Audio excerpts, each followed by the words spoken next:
marketing, entrepreneurship, and all things small business.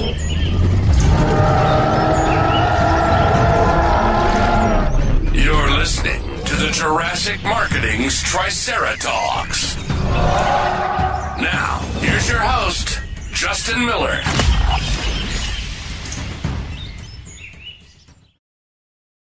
It's just thinking it's a good thing we have the voiceover guy say Triceratops. That's hard to say. Although that's still one of the best intros of any podcast I know. Yeah, but it seemed to only introduce one of you. What's the deal? Hey, you're not even here yet. We haven't brought you. Oh, I like this guy already. My intro was going to say, I'm really looking forward to this one if we can keep it between the rails. Yeah, really. So, Off fast. Oh, man. Mm-hmm. So he's got a point, but it is your show. It's your business. It's like the interrupting cow joke. Sort of. Yeah. No groaner. All right. So our next impatient guest, too, is so happy to be here. He's in the waiting room. Let's see. The video feed hasn't mixed yet, so you're still disguised. Unless they knew your laugh and your voice, you're still out. Can we blur his face? We could. I'll have to do that in post. All right. So he's a direct response marketing strategist and relationship marketing architect. And he probably didn't chat GPT this either, so these are big words. Who helps business owners uncover the Rembrandts in their attic, the overlooked assets already sitting inside their practice. He designs and implements lead gen systems, media strategies, and conversion frameworks that turn the hidden assets into more qualified leads, higher conversion rates, increased revenue, greater freedom from the owner, long-term client. Happy business owners. Can we just sum that up? Just happier business owners. Just by the way that's written, I know that he knows what he's talking about. Sometimes when people write stuff about their business, sometimes it's like, what? Yeah, I mean, you know what you really do. I can tell. We released a podcast about like hiring marketing services and red flags, and they don't go into this much depth. So the guest today is Ron Sheets. Ron, official welcome. Hello there. No, and you read it just like I wrote it. Fast? And it wasn't ChatGPT, because if I did, Kennedy'd have my ass. Oh, yes. And Dan Kennedy, follower, and he's vendor for Kennedy for how many years? 20. Yeah, so he knows a lot of behind-the-scenes stuff that he can't share, but yes. maybe we'll get a little. His company's RJ Media Magic. His official title is Chief Cook and Bottle Washer. Sometimes you got to do that. All right, and he's got lots of stories, so we'll dig in. And actually, like, Ron and I are friends. I'd say, how long do you guys know each other? But I don't know, like, everything about his business. Okay. So this is going to be good, because we float in the same circles, and we're in a mastermind, which he leads together. But that's a different setting. So we get to talk a little bit about your business. It's not, we're going to actually, like, teach some stuff, too, I suppose. But, all right, so RJ Media Magic. If RJ Media Magic is chasing a client, who is it you serve? It's predominantly professional services. Area that I spend a lot of time working in is dental, independent dentists, personal injury law, criminal defense law, a lot of medical. So primarily the focus is on independent rather than corporate or franchise or anything like that, because as you guys know, this kind of marketing that we do doesn't work in those environments because it doesn't hold up to pretty and flowery and nice and that, but primarily professional services. You're talking to the guy that has a tree in his background here. It's a nice one. Not flowers, but we got ferns and trees, and so there's a little bit of Jurassic branding around here. Ron's going to tell me whether or not I should wear the dinosaur outfit through the airports, because he's a brand. No, he's not a brand consultant. He doesn't know about branding. You've got enough of them you could wear to every airport you go to. That would be quite. We need a static shot of just the wardrobe room over here. You got the camera controls. I'm telling you, it is. Well, yeah, but it's impressive. Kevin, it's Ron's job to get us off the rails. Oh, that's true. I'm sorry. I think one of you has lost control of this thing. Whose name's on the show? We can. Now I get it. Now I get it. There we go. We got buttons.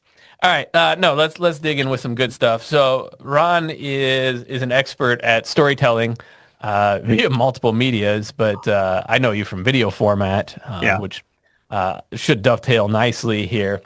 But let's talk about this, because my story I present at this point is accidental turned intentional. It's kind of interesting, but I don't think a lot of people get bonked. A lot of business owners get bonked over the head with a good story that should be used, or someone pointing out what should be there.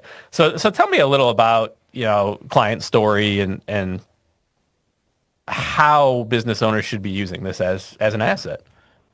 Well, the biggest thing that I find, and before I do that, do you guys have ADHD? Because I think we're on the same page. We kind of drift off into different areas. But so you got to bring me back. I'll bring you back. That's why we have an outline. I know. I got the same thing. So as far as story, everybody's got them. Virtually nobody's using them.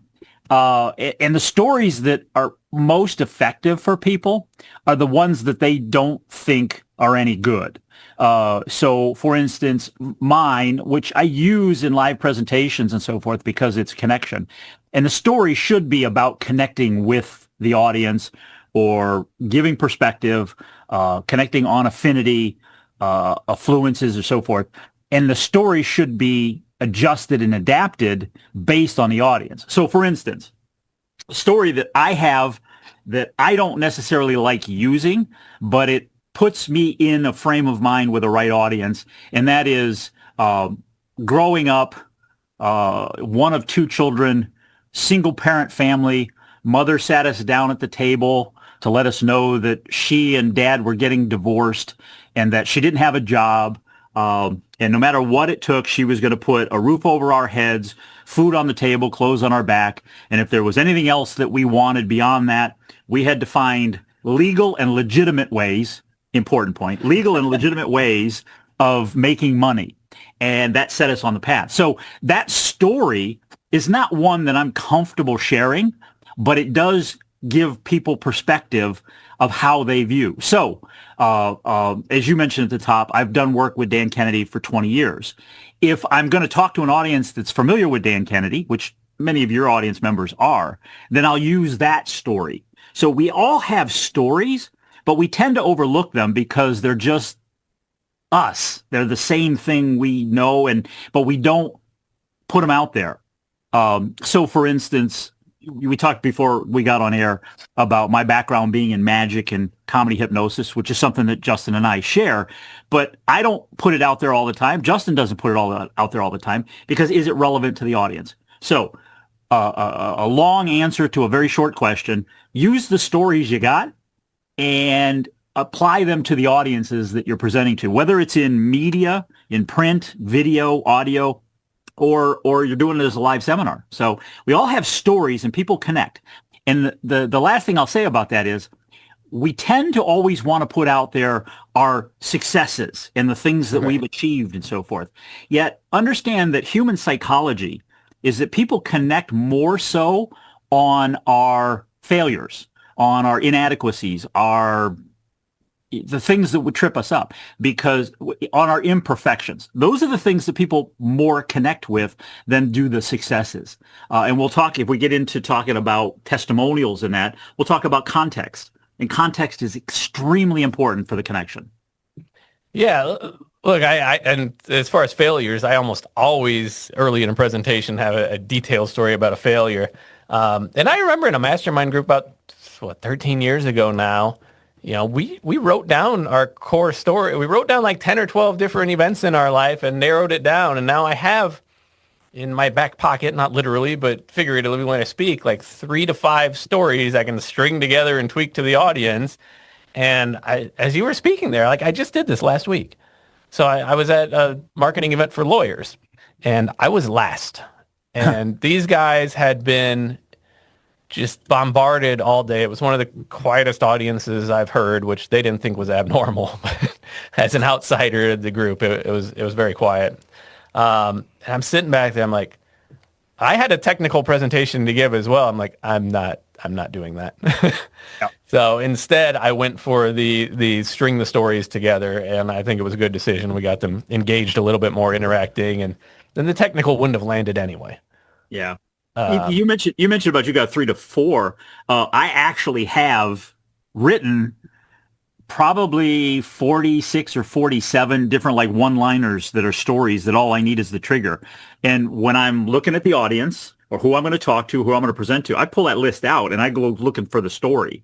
So I've literally just written them all down because if I don't, I'll forget them and they'll be lost. Yeah, I think we can stop right there. There's the hack. There you go. That's the episode.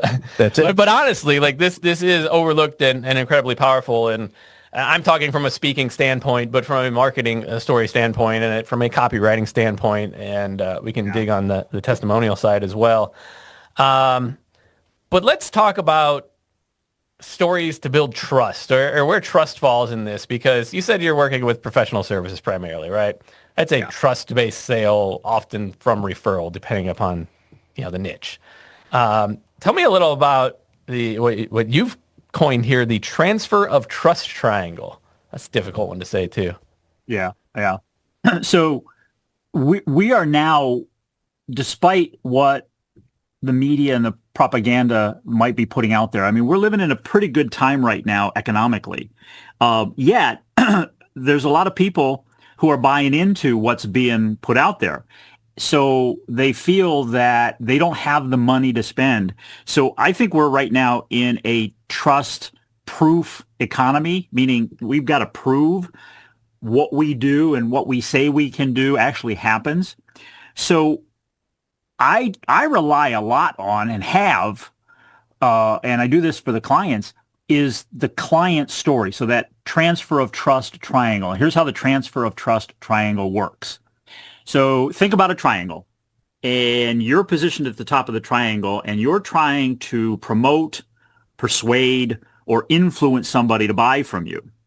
But on that triangle, on another corner of that triangle, or another angle of that triangle, is your past client, member, or patient. And they've had an experience with you. They've had a journey with you. And you get them to share that journey, that story. It talks about what they've been through, what they've looked at, what they've experienced, what troubles they've had. And they go through this whole thing, and we lead them to how they found you, what that meant, and ultimately the results that they got using you. What happens is that the person who you're delivering that to, who's watching it, listening to it, reading it, they look at that person you've now put in front of them who's been on the journey. And in their mind, unconsciously or consciously, they say to themselves, hey, I'm like that person. Therefore, I've been through the same kinds of things that person has, and I'm looking for what they've gotten. And here's the correlation they make. If I'm like this person, and you've helped them, and because we're alike, then therefore you can help me. And that's the transfer of trust triangle, is getting to trust not by selling or persuading, but putting people like them in front of them. Does that make sense? It does. And I'm thinking instantly the challenge of this is if we're going to our client or patient or whatever, they usually suck at providing that story. That transformative story. Yep. In fact, I've made a joke out of it in one of my presentations. I have a screenshot of a Google review that says something like, the team's efficient and great to work with, blah, blah, blah. I'm like, what meant to say is that he came to us and he has spent well over 7 figures in direct mail services because he continues to get an ROI and comes back. So I put the words in his mouth, which in a humorous manner gets us there, but not ideal. So tell me a little about like story versus testimonial, because the Google review, we're looking for a testimonial. I think the story aspect's more powerful, but talk me through that a little bit. So simplistically, most testimonials and most reviews, they lack context. So like you said, is that your client is speaking of what they've gotten working with you. And that's great, because a lot of people will go, oh, okay, well, that's great for you, but I'm not you. And now that goes back to that transfer of trust triangle I just talked about. I'm not you. Well, we've got to make them. So most testimonials and reviews lack context, meaning where did they start? So like yours, I have a dental client who had gotten their own testimonials, and they had a patient, and they actually have it on video, and I have the video. The patient actually said in the testimonial, is that I'm not going to get this 100% right, but you'll get the gist.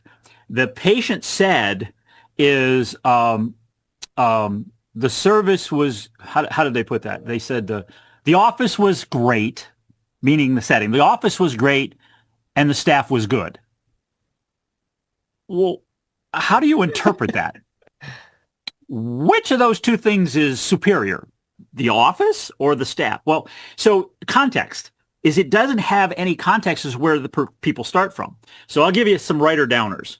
So if you want to look at how you draw this story out of people, here's the structure. There's actually 8 parts to it.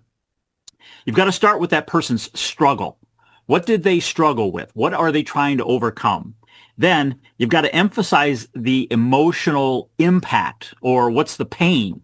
Then you've got to introduce what the hero is, who the hero is, which would be you, Jurassic Marketing, or the viewer. And then you got to describe this journey. What journey did they follow? They tried this, they tried this, they tried that. Then next is you've got to reveal what the transformation is going to become. Sixth, I think that's fifth. Sixth is reflect on what their new reality will look like. And then seventh is you've got to end with a powerful message. And oftentimes, this is just that part of the testimony everybody gives. Hey, Justin and Jurassic Marketing are fantastic. They did a great job for us. That's where it ends up with. And then last, you've got to leverage that story everywhere you can. Now, I know that sounds very complex. And how do you fit that into a short period of time? Well, you don't. It doesn't have to be short. We don't live in a world where we've got to deliver in whatever Twitter or X or whatever the heck it is in so many characters. Because as our friend Kennedy says, is that, a serious buyer will read and consume as much as you put in front of them as long as it's interesting.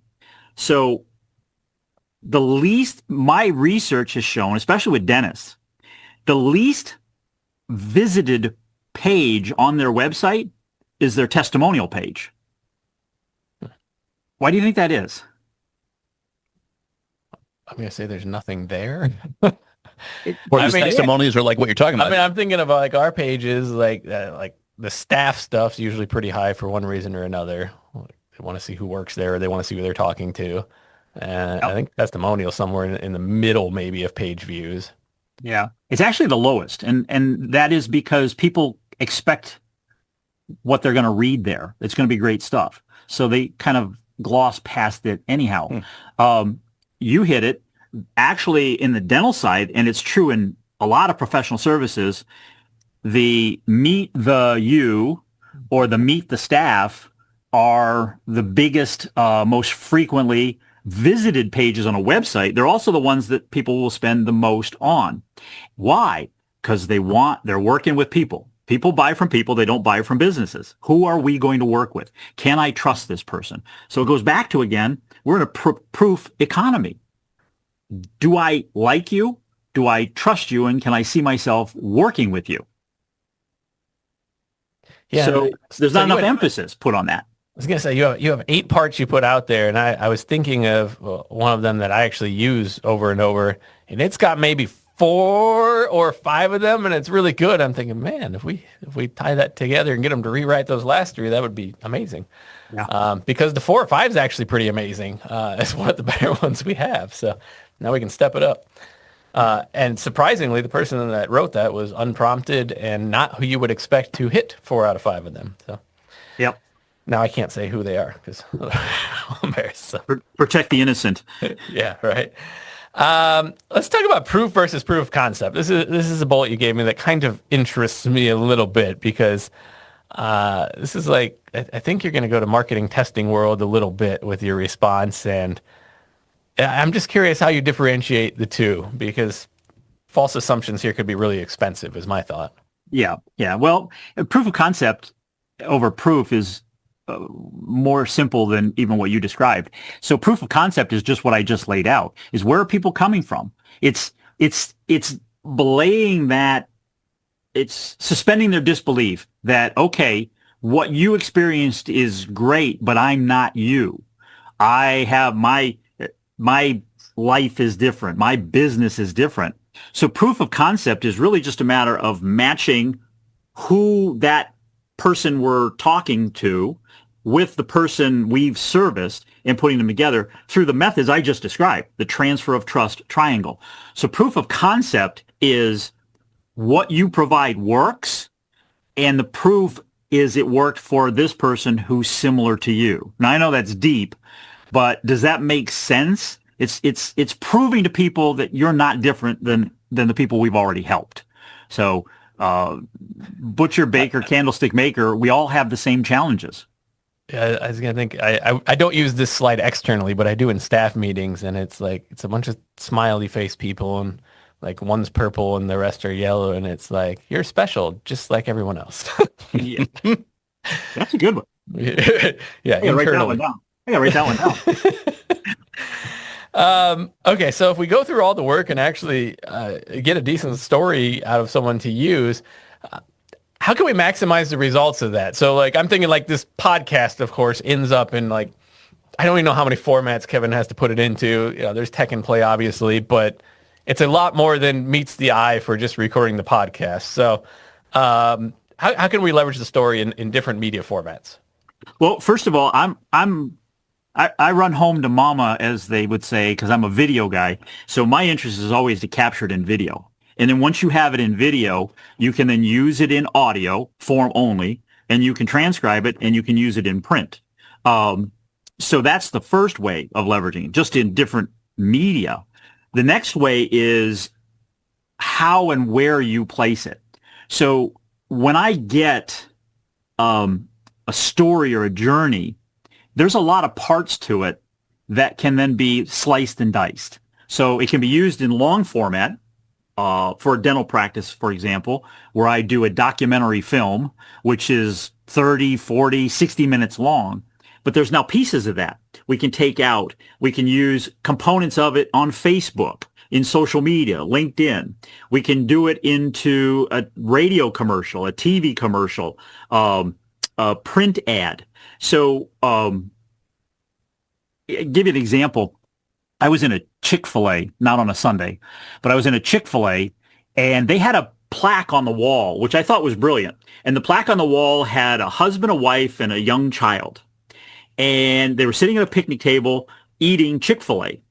And there was a QR code, and the QR code says, scan this QR code to hear the rest of the story. So kind of the Paul Harvey thing for those that are old enough in the audience for that reference.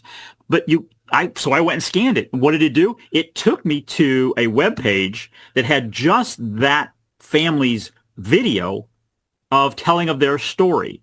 So if you've seen the TV commercials where Chick-fil-A commercials, where there's somebody sitting on a couch and they're telling their story, it wasn't that. They were actually sitting at the picnic table. So that's a way to do it. The other thing is, and this one a lot of people overlook, and I'll preempt it, but there's a new book coming out that I'm working on that Justin's in, and it's called Lead Hunters. And one of the things that we cover in there is, again, how to leverage it. So Kennedy was nice enough to do the introduction for the book, and the way he starts it out is where people misunderstand about lead generation is they think about just getting advertisement to sale or advertisement to appointment, as opposed to advertisement to lead capture. And if you have testimonials, or if you have stories, or you have these journeys, those could be the pieces you could drive people to see. So it's putting it in front of actually making a sale, making an appointment, having a sales conversation. You put it in there, and we now put the proof up front before they ever get to you. And now you've captured name, email address, contact information, and so on and so forth. I still send out DVDs. And I know there's people right now chuckling and thinking, well, why does this dip ninny send out DVDs? Nobody's got a DVD player. The reality is that 80% of the population still has a DVD player in their home. But I'm not interested in them watching the DVD. I'm interested in them getting the DVD in physical form and scanning the QR code that's on the DVD. Because if the video shows up to them in email, how many emails do you get every day? And do you go through all of them, or you just look at the subject line and delete? So my point is, again, long answer to a short question. Using it as lead capture rather than sale. Using these journeys, these stories, these proof, special reports, white papers, whatever you want to call them.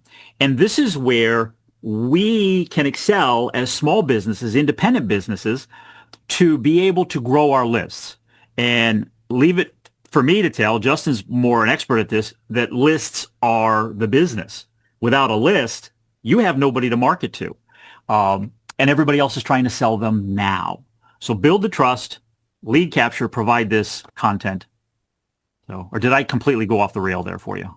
No, it went deep for a 20-minute podcast. Now, what I'm thinking is we might overwhelm listeners with all the things they can do and probably should be doing, but can do once they have that story, be it from a client or their own core story. I think it's just important that they get some story and don't worry about overproducing, especially, video for us, this format's being consumed more than anything else we're putting out right now.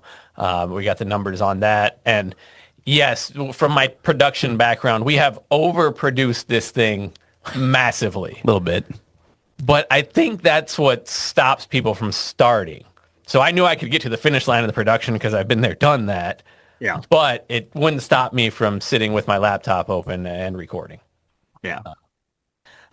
We'll do lightning round. After lightning round, I want a Kennedy story really quick. But all right.